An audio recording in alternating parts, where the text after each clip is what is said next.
selamat datang di Global Inspiration. Saya Sarah, host Anda pada siang ini. Hari ini kita kedatangan tamu yang sangat luar biasa.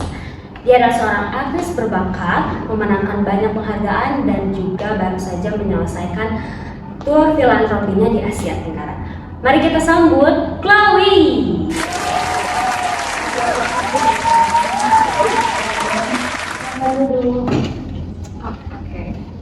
Kami sangat merasa terhormat bisa mengundang Anda ke sini di tengah jadwal yang mungkin sangat padat. Kami sangat berterima kasih banyak. We are absolutely honored to have you here tonight, especially given your incredibly busy schedule. Thank you so much for making time for us. I feel being honored to thank you for having me here. I'm looking forward to this interview since I landed in Jakarta because in this place the energy was incredible. Justru kami yang merasa terhormat. Saya sudah tidak sabar menunggu wawancara ini sejak baru turun dari pesawat di Jakarta. Energinya di sini sangat luar biasa. Wow, senang mendengarnya. Omong-omong soal Jakarta, Anda kan baru pertama kali datang ke Indonesia. Saya penasaran, hal pertama apa yang membuat Anda jatuh cinta dengan negara ini? Apakah mungkin kemacetannya, atau makanannya, atau mungkin orang-orangnya? Since this is your very first time visiting Indonesia, I'm curious about what made you fall in love with its country first. Was it the traffic, the people, or perhaps the food? Oh, the traffic! The traffic was one of my unforgettable experience. Like, you know, the rhythm, the dynamic, the chaotic, everything. But what really stole my heart about this country is the people. Like, they really love smiles, they genuinely smiles. And the food, oh my god, I really love Indonesian food. Like, I tried nasi goreng and sate ayam last night, and the flavor was just incredible. I feel like I just wanna bow everything spices Indonesian to LA. Kalau macetnya jelas tadi pengalaman yang tidak bisa terlupakan dan punya ritme serta dinamikanya sendiri. Tapi yang benar-benar membuat saya terpesona itu kehangatan masyarakatnya. Di sini semua orang senyum dengan tulus dan makanya semalam saya coba nasi goreng dan sate ayam di hotel dan rasanya benar-benar kayak akan numpang. Sepertinya saya harus bawa pulang beberapa itu ke Los Angeles.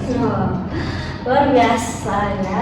Nanti setelah acara ini selesai, mungkin saya akan rekomendasikan tukang sate yang lebih otentik di pinggir jalan dan bahkan rasanya mungkin lebih enak daripada yang ada di hotel.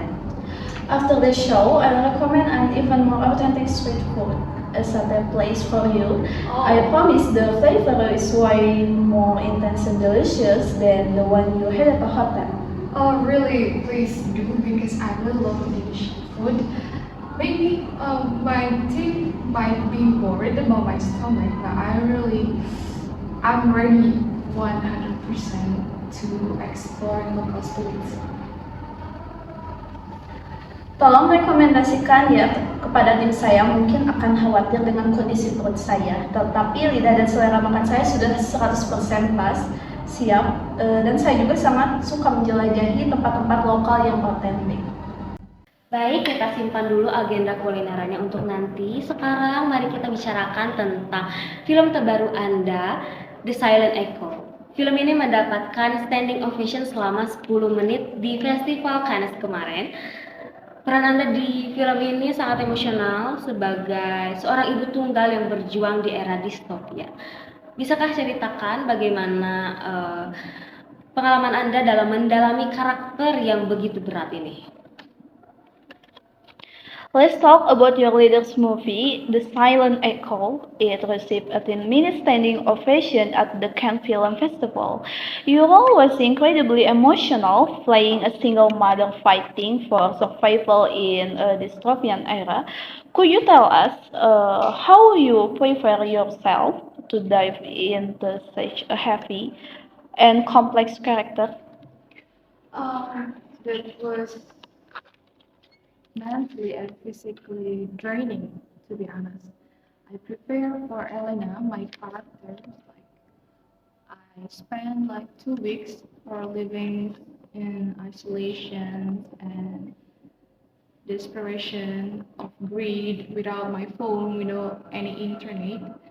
And I just wanted to feel raw, to feel the really raw uh, feel of loneliness and desperations. I spoke to the several real life single mothers who survive extreme hardships.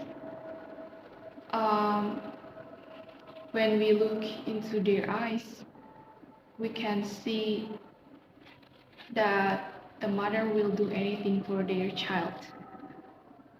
And their resilience was my main inspiration. Like we can see the magic of the performance, the pain, and that was all come from. Sejujurnya peran itu sangat menguras mental dan fisik saya untuk masuk ke dalam karakter Elena. Saya menghabiskan waktu sekitar 2 minggu dalam isolasi total tanpa ponsel dan internet. Saya mau benar-benar merasakan sepi dan putus asa itu sendiri. Saya juga sempat ngobrol kepada beberapa ibu tunggal yang pernah melewati masa-masa yang sangat berat. Ketangguhan mereka itulah yang menjadi inspirasi utama saya. Kalau sudah menatap mata seorang ibu yang rela melakukan banyak hal demi anaknya, dari situlah keajaiban sekaligus rasa sakit dari akting tersebut muncul. Wow, dedikasi yang sangat luar biasa.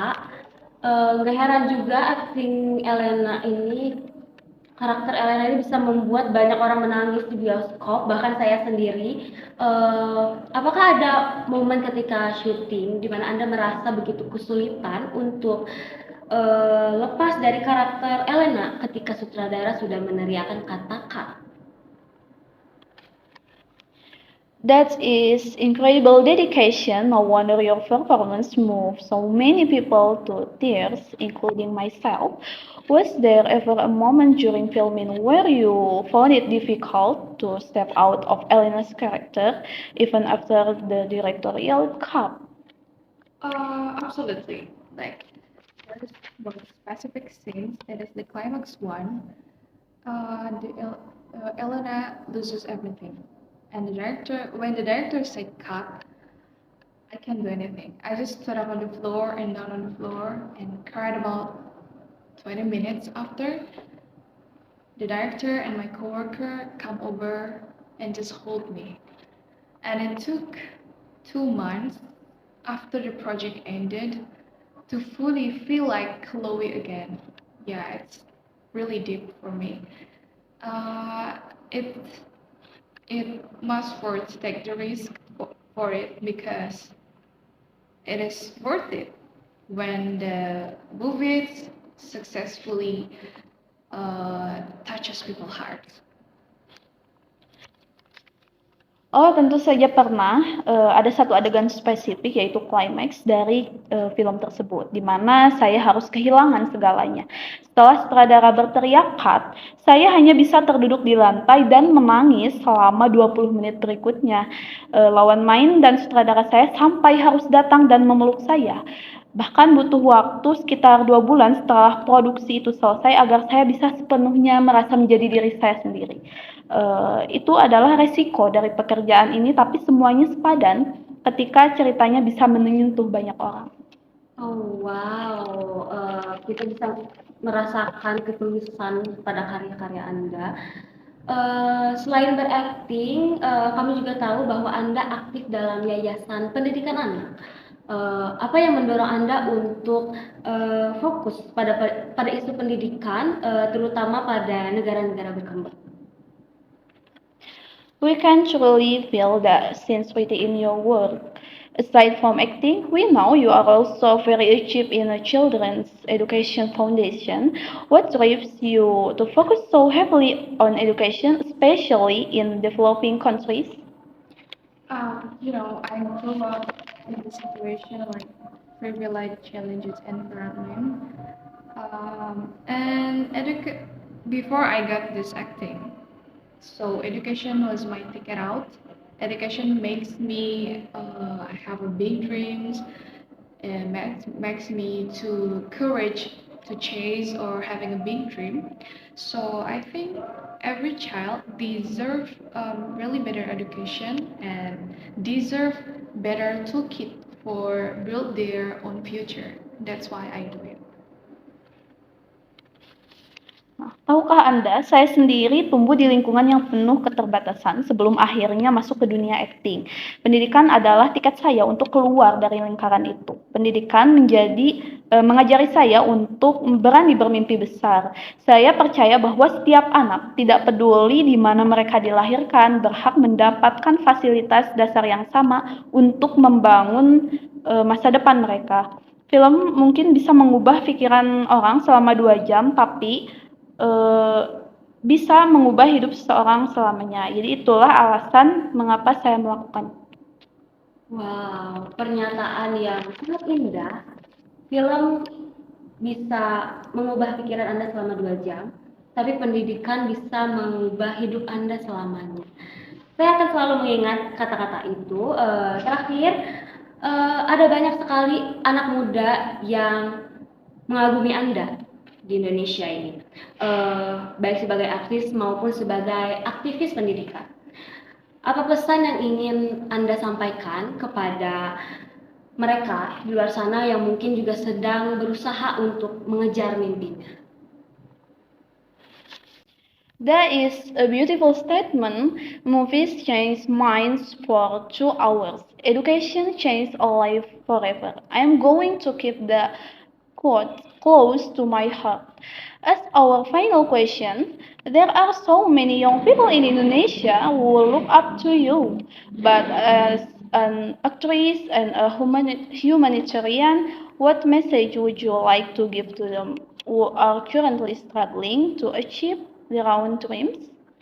My message to people: double down on your uniqueness.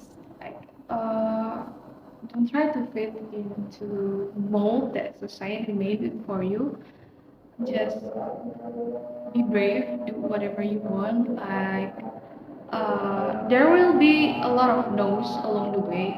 I got rejected many hundreds of times before I reached my first big break.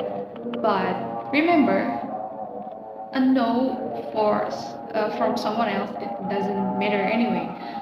Keep working on your own, keep working on your craft, on your work, stay kind, and be ready for when the right open doors.